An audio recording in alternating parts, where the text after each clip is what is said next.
Hello everyone, my self सी जयश्री सवानी, आपका मेरे YouTube channel में स्वागत है।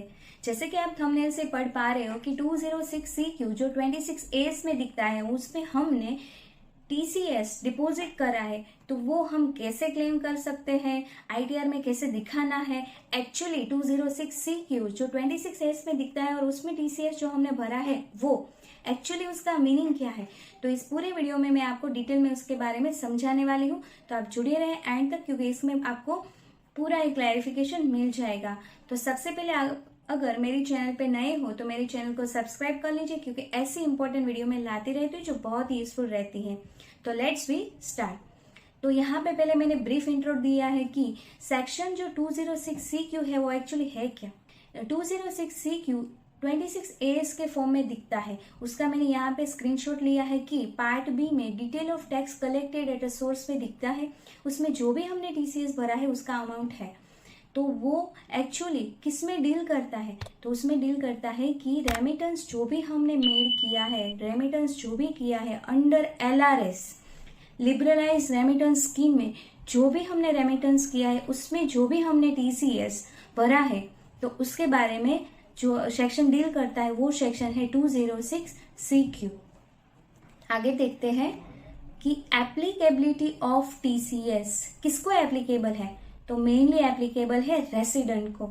रेसिडेंट के केस में टीसीएस एप्लीकेबल है और क्लैरिफाई करा है कि TCS is applicable on all LRS transactions, okay, for the purpose of remittance. Remittance की अगर इसमें बात करें तो जो भी पैसा, फॉर एग्जाम्पल इंडिया से हम फॉरेन रेमिटेंस करते हैं वो LRS में कवर होता है, तो उसमें जो टीसीएस कलेक्ट होता है वो यहाँ पे स्पेशली ये सेक्शन डील करती है।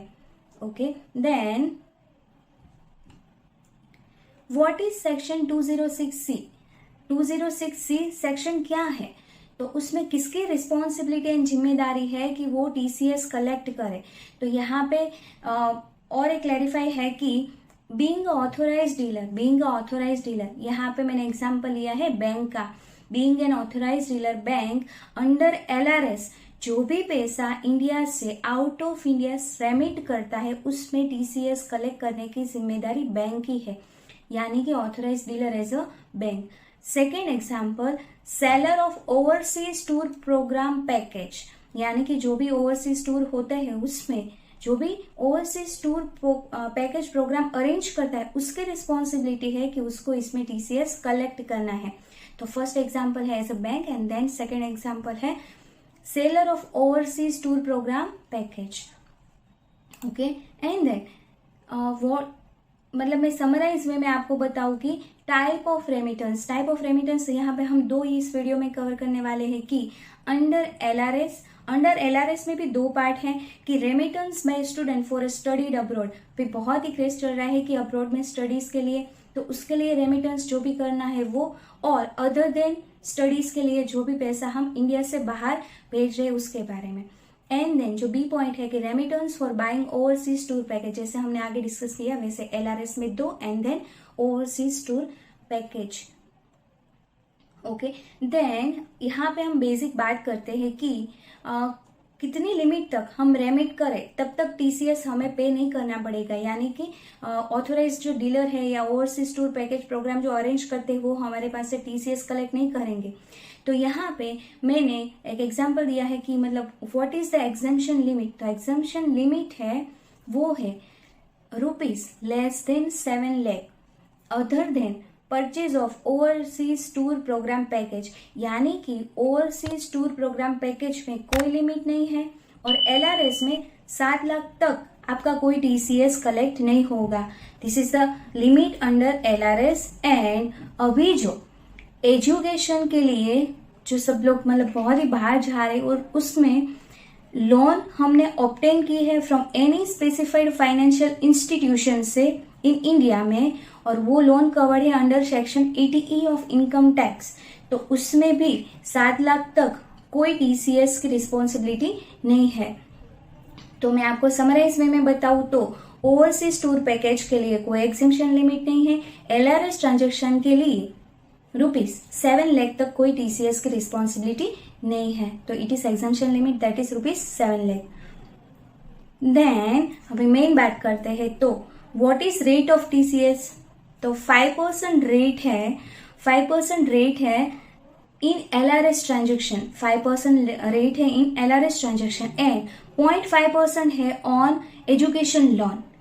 तो इसका मैं एक प्रैक्टिकली एग्जाम्पल आपके साथ शेयर कर रही हूँ, ओके, कैसे एक्चुअली कैलकुलेट होता है टीसीएस। तो यहाँ पे मैंने एग्जाम्पल लिया है लोन का। लोन में 0.5% on amount of remittance exceeding ₹7 lakh, यानी कि लोन में, एजुकेशन लोन में जब हम रेमिट करते हैं तब उसमें 7 लाख तक का हमें एग्जेम्पशन लिमिट मिलता है। तो यहाँ पे मैंने उसी बेस से एग्जाम्पल लिया है कि से सपोज कि हमने रेमिट किया है ₹10 लाख, ओके, तो उसमें 7 लाख हमें एग्जेम्पशन मिला है, तो बाकी बचा 3 लाख, तो 3 लाख पे 0.5% हुआ। तो अभी हमारा टीसीएस का अमाउंट कितना बना? 1500, यानी कि हमें टोटल अमाउंट पे करना है टू बैंक 10 लाख प्लस 1500। तो इतना टोटल अमाउंट हमें पे करना है, उसमें 1500 हमारा टीसीएस अमाउंट है। यहाँ पे एक और नोट आप नोट कर लीजिए कि आइडियली पान तो होना ही चाहिए, बट अगर नहीं है तो TCS rate should B 5%। TCS rate should B 5%। तो एजुकेशन लोन में 0.5% है। अब एक और एग्जाम्पल से मैं समझाना चाहती हूँ कि 5% ऑन LRS ट्रांजेक्शन था, but overseas tour programme package में कोई एग्जेम्पशन लिमिट नहीं है ऑफ ₹7 लाख, ओके। तो यहाँ पे एग्जाम्पल लिया है कि रेमिटेंस हमने ओवरसीज टूर प्रोग्राम पैकेज में से सपोज 2 लाख रुपया किया है, तो लेस देन 7 लाख है, ओके, तो उसमें आइडियली नहीं आना चाहिए, बट बेसिक एग्जेम्पशन लिमिट जो ₹7 लाख की है वो ओवरसीज टूर प्रोग्राम पैकेज को नहीं मिल रही। तो यहाँ पे रेट आएगा 5% ऑफ 2 लाख, दैट इज ₹10,000। तो अभी यहाँ पे हमें टोटल अमाउंट रेमिट करना है, उसका अमाउंट है 2 लाख प्लस 10,000, दैट इज 2,10,000 हमें मतलब बैंक को देना है, वो मतलब या ओवरसीज जो टूर प्रोग्राम पैकेज कर रहे हैं उनको देना है, उसमें 10,000 टीसीएस का अमाउंट है जो हमारे 26A में 206CQ में दिखेगा। तो यहाँ पे भी नोट है कि अगर पान नहीं है तो TCS rate should be 10%, okay. And then basic question है कि जो भी टीसीएस हमने भरा है उसका क्या हम टैक्स क्रेडिट क्लेम कर सकते हैं? तो आंसर है यस, आप टैक्स क्रेडिट क्लेम कर सकते हो। जो मतलब जब हम रिटर्न फाइल करें तब उसमें टैक्स क्रेडिट क्लेम कर सकते हैं, और हमारा जो भी टैक्स लायबिलिटी आ रही है अगर अराइज हो रही है तो उसमें एडजस्ट होने के बाद जो भी अगर बचा हुआ है टीसीएस का अमाउंट तो वो हमें से रिफंड मिल जाएगा। अभी सेक्शन 206C को एक ओवरव्यू बता रही हूँ कि who will collect TCS, TCS कौन कलेक्ट करता है? तो ऑथोराइज डीलर में मैंने जैसे आगे बताया कि बैंक कोई भी है, ICICI, SBI, एक्सिस, कोई भी बैंक है, और in case of foreign tour में फॉरेन टूर ऑपरेटर्स जो रहते हैं वो कलेक्ट करते हैं। अभी मेन यहाँ पे बात करते हैं कि रूल फॉर दिस रीजन, ये रूल क्यों लाया गया? तो to identify recover tax from non ITR filer, जिन्होंने ITR नहीं फाइल किया उसका आइडेंटिफिकेशन मिले, क्योंकि ये पूरा पान बेस लिंक रहता है, और जिन्होंने लेस इनकम शो करी है, high value transaction under LRS किया है, बट इनकम टैक्स रिटर्न में लो वैल्यू ट्रांजेक्शन्स दिखाया है, तो उसके पूरी आइडेंटिफाई करने के लिए पूरा एक सेक्शन का मोटिव है।